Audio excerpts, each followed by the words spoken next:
a villeggiatura. O tempo di villeggiatura siava in campagna ni menanno. Era un avvenimento che si ripeteva quasi ogni anno.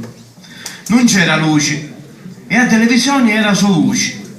Di sera tante storie si metteva a contare e la riusciva sempre a affascinare. Io mi ricordo ancora declamare. Mia nanna impastava pane con l'evoto crescente, un vecchio sistema che allora usava tanta gente, e mi piaceva appena sfornato mangiando con l'olio a pane cunzato. Allora si coltivava manna, antico frutto du frasse non taccato, e una pala di figurina veniva incanalato.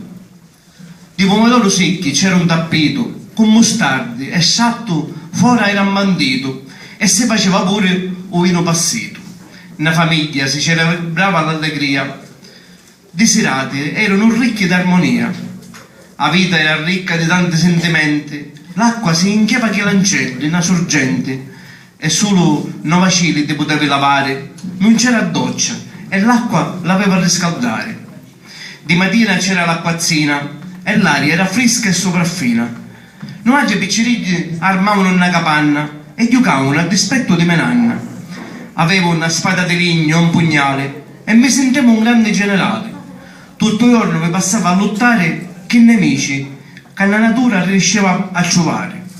Quando a sera il sole veniva a guardare, la casa era fatta di pietra antica, aveva 2 stanze e si presentava nica.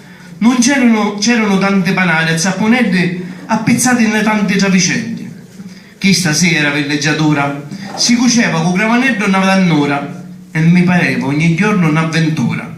Oggi di chi duca conto non c'è quasi più niente, restano solo i ricordi custoditi nella mia mente. Grazie. Scusate l'emozione, ma non riuscito.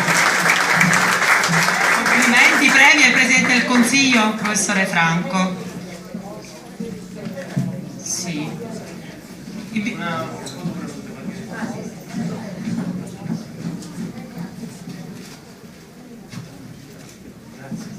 Complimenti. Secondo posto